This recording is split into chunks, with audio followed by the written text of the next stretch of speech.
I am curious what every like zombie story and like every kind of like apocalyptic story like would like how if 2020 would have changed like how cliches and tropes. We're just gonna get a million fucking boring movies about this current pandemic and.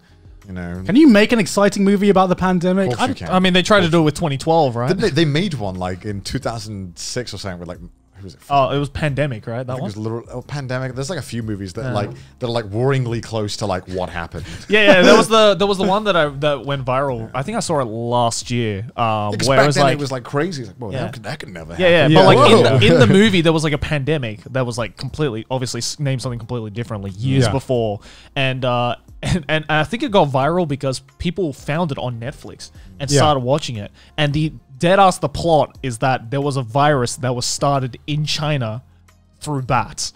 Really? Yeah. And people were like... some chef had it and he shook hands with a businesswoman. Yeah, and then it spread to America and then like half of America died. It's Matt Damon, isn't it? It's fucking Matt Damon. I think it was Matt Damon, Fuck you, Matt Damon. I love you, Matt Damon. And people were like, oh my God, this is almost scarily similar to what's actually happening right now. Probably smarter because people probably acted a lot smarter in that movie. I don't know. No. Really? They were dumb. Well, but back in that movie as well, they would just like instantly die if they got it. And for some reason, Matt Damon and his kid, I think, just were immune. Were the ones that were immune because, of course, Matt Damon. I'm pretty sure if that happened, Matt Damon and Tom Cruise would be fucking immune to anything. Yeah, Matt Damon. I think in the movie, Matt Damon was like, "I quarantined for 2 weeks. Never mind, I'm immune now." He like dead ass stayed inside of a room for 2 weeks, and then the doctor was like, "Guess you're immune now."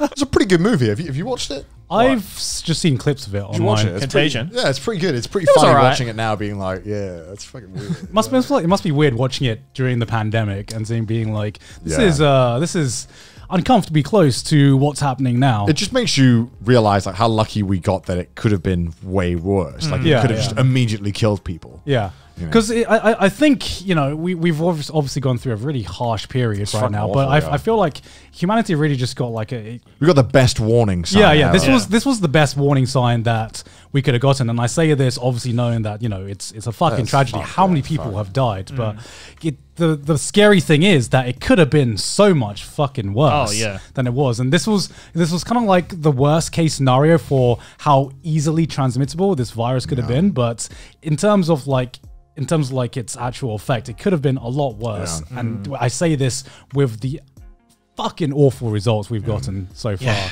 I mean, it's just scary to think that, if this had happened, 50, 100 years prior, right? Like how much, probably much, much, much worse it could have been, It's weird because I've been thinking about this a lot because it's been like a full year now since I remember thinking, oh, this is gonna last a few months. Yeah. This quarantine thing, right? This is a fun little Everyone thing. came together. It's like, we'll bunk up for like 2 months and then, we'll be able to go outside and enjoy the summer.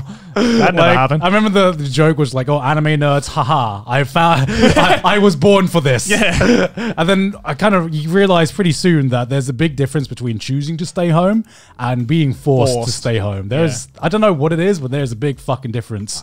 I saw a tweet that was like, man, are people going to judge people who have a tough time readapting to social situations? Right. And I was like, what? What do you mean? What do you mean readapting? Like people who have been live in their house for too long alone. Yeah. They were like, I hope we don't get judged. What? They're suddenly going to go outside and be like, how do I interact with humans? Yeah. I thought it was a little odd. Mainly, what do you think they like? Well, I agree. It's weird. You agree, Malin? I'm worried. You're worried? Why? You fucking socialize. Yeah. Yeah, with us. You guys aren't people.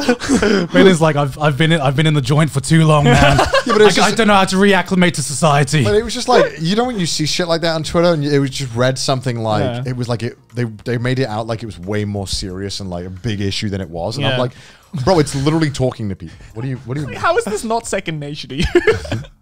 No, I'm not. I know people, struggle to socialize, but acting as if like your life has just been flipped upside down and it's going to take so much readjusting, like you to get over this. I'm like, bro, it's not like you trying to learn a language that you stopped learning after a couple maybe months, this is a shitty take. I don't know. It could be a shitty take.